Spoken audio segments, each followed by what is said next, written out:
ये कहानी है एक डरावनी रात की। किसी गांव में बंटी नाम का एक लड़का रहता था। वह परीक्षा देने के लिए गुजरात जा रहा था। ठंडी का दिन था, चारों तरफ से कोहरा छाया हुआ था। आमने सामने भी कोई नहीं दिख रहा था। पूरे 15 घंटे के बाद वह गुजरात पहुंच गया था। परीक्षा अगले दिन थी, इसलिए उसने एक होटल में रहने के लिए सोचा। रात हो गई थी और कहीं भी उसे उसके बजट में सस्ता होटल मिल नहीं रहा था।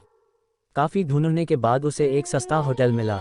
उसने उस होटल में एक कमरा बुक करवाया और जब वह कमरे में गया तो देखा कि कमरे के चारों तरफ जाले लगे हुए थे।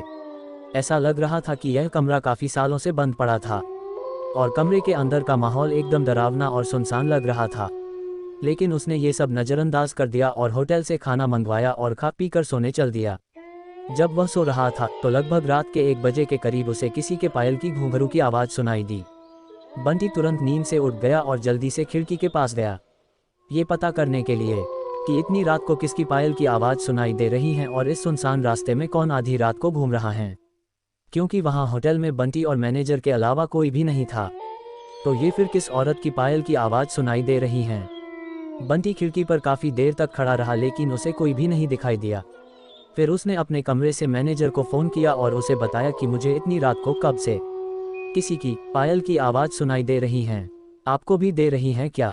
मैनेजर ने कहा कि सर ऐसी कोई बात नहीं है, आपको हवा से ऐसा लग रहा होगा, वैसे भी ये जंगली इलाका है, यहाँ पर तो हल्की हवा भी तूफान के जैसी लगती है, आप सो जाइए, ऐसी कोई बात नहीं है। बंटी मैनेजर की बात पर भरोसा करके फिर से सोने चला गया। कुछ देर बाद उसे दोबारा वही पायल की आवाज़ पहले से भी ज़्यादा तेज सुनाई देने लगी। इस बार उसने अपने कमरे का दरवाज़ा खोला और सीधा होटल के बाहर देखने के लिए चला गया। जब वह बाहर आया तो देखा कि एक काफ़ी लंबी औरत है जो सफ़ेद साड़ी पहनी हुई थी। उसके काफ़ी लंबे बाल थे और चेहरा ढका हुआ था। वह अपने हाथ में एक नारियल ले करके होटल के चारों तरफ चक्कर लगा रही थी।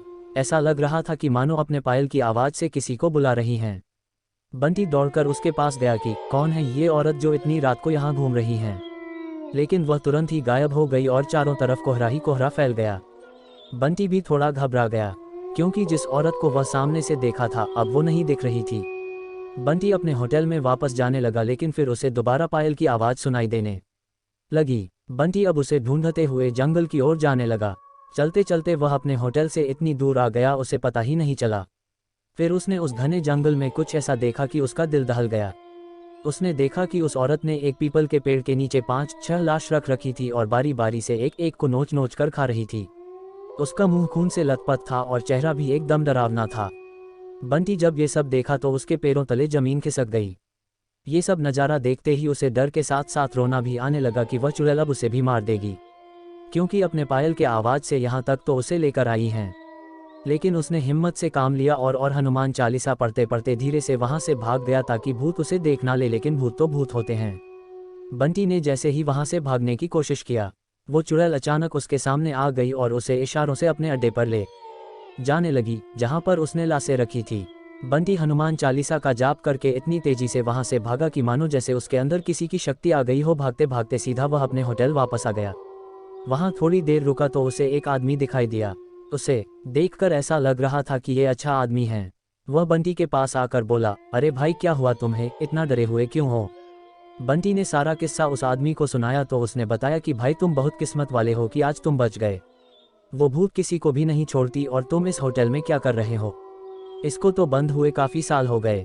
बंटी ने जब उस आदमी का इतना बात सुनी तो उसके डर के मारे पसीने निकले लगे। फिर वह आदमी बताने लगा कि इस होटल में बहुत साल पहले एक लड़की के साथ 4-5 लड़कों ने उसका भयानक तरीके से रेप करके मार दिए थे। लड़की मर गई लेकिन और जो भी रात के समय में इस रास्ते से गुजरता है सबको अपने कब्जे में कर लेती हैं और मार देती हैं। और कुछ दिन बाद इस होटल पर पुलिस का छापा पड़ा, तब से ये होटल बंद है। बंटी ने जब उस आदमी की पूरी बात सुनी तो वह बहुत जोर जोर से रोने लगा, ये सोचकर कि आज मैं मर जाता।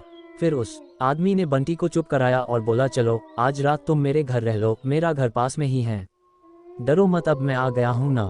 बंटी ने उस आदमी को धन्यवाद किया और उसके साथ उसके घर चला गया और अपने आप से एक वादा किया कि आज के बाद वह भूलकर भी कभी अनजान जगह पर नहीं जाऊंगा।